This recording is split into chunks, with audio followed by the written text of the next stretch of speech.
আজি মই এটা নতুন ৰেচিপি বনাবলৈ লৈছোঁ। এইটো কি হয় বাৰু আপোনালোকে চিনি পাইছেনে? এইটো হৈছে তামোলৰ মানিক, তামোলৰ ফুল মানে। তাতে দুপিচমান আলু কাটি ল'লোঁ আৰু এইফালে শুকান জলকীয়া, পিঁয়াজ, অকণমান জিৰা গুড়ি বটা আৰু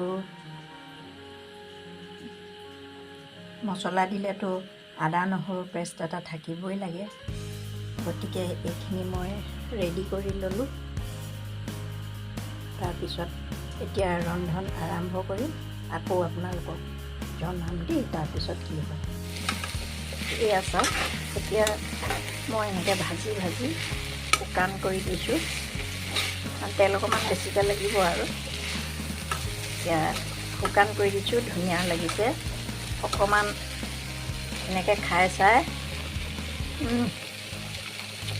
বহুত ধুনীয়া। আপোনালোকেও কেতিয়াবা খাবলৈ ট্ৰাই কৰিব দেই।